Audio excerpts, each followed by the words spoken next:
Welcome to the Near Memo, a weekly conversation about search, social, and commerce.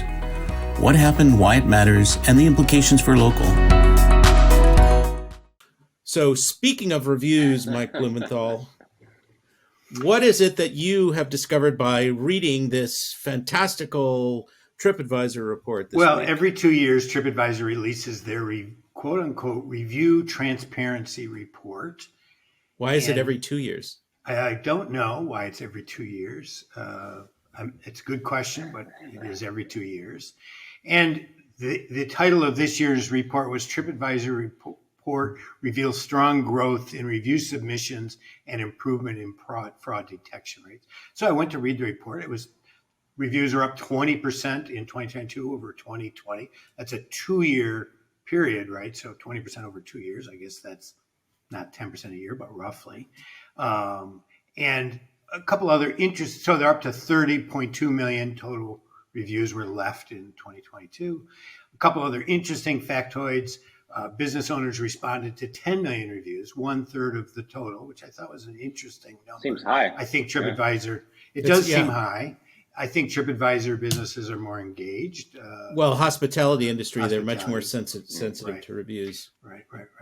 And also they noted that there was 1.3 million new businesses added to the site since 2020, bringing the total businesses worldwide to 11.1 million, which is a 16% increase over 2020.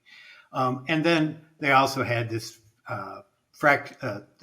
their assessment of spam, and these assessments always make me laugh because it's a self-assessment, so they're only reporting on the spam they caught. They're not reporting on the spam they didn't get. This is not an independent assessment of how many existing listing reviews are currently spam. It's how many they caught.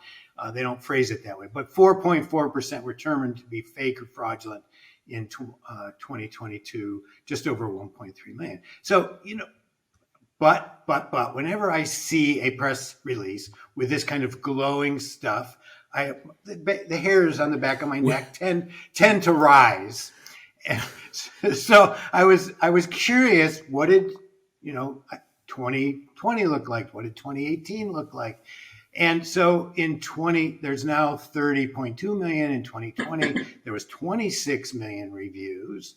And the reason this is important to me was I thought maybe with this growth that they highlighted, maybe I was wrong about peak reviews. Maybe reviews went someplace other than Google or Yelp, and maybe they just spread out, but they're still growing significantly. So I was curious. So I went back to 2018, and in 2018, there was 30 million in 2022, 26 million in 2020.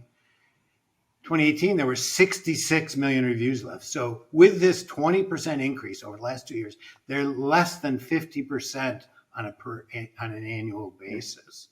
And so it's clear, at least for TripAdvisor and the travel industry, that reviews are way down. Now, it's a little hard to tell in the travel industry because travel has been so disrupted by COVID. So that's not clear. But it's definitely coming back. I mean, if you look at what's going on with air travel, it's definitely returned. It is returning, and air travel looks like it has returned, or at least it's maybe 80%, but reviews are at 45% of what they were. So that speaks to the idea that we have actually hit peak reviews, not just at Google and Yelp, but in the travel industry as well. I would argue that reviews are probably a lagging indicator, but I also concur with your peak reviews assessment. Right. What I can't track and what I don't know is maybe a lot of reviews went to Doordash or OpenTable or someplace other, because the processes were disrupted as well. The reviews may have they may have left Google and gone someplace else. So I haven't been able to figure out a way to prove that the total is still less and not growing what it Mike, was. Does Gather Up or Traject more broadly, do they aggregate response rates to requests that get sent out from all their customers? And could we use the response rate percentage as a signal of peak reviews? Yeah, that's a great question, and one that I had thought of about 3 or 4 months ago. And I went to a very large client and got their permission to deal with GatherUp to get that information. And the data came back was all messy, dirty, okay. and wasn't clean data. So I don't know, because it was a very low review industry, so it would have been a good case study because they've been involved in this for 10 years or 9 years. Would have been a great case study, but I couldn't get clean data, but I don't know where that got left. I would probably assume or hypothesize that the gap between reviews left and reviews responded to is closing somewhat, partially because fewer reviews are being left, but also because companies are getting better. Yeah.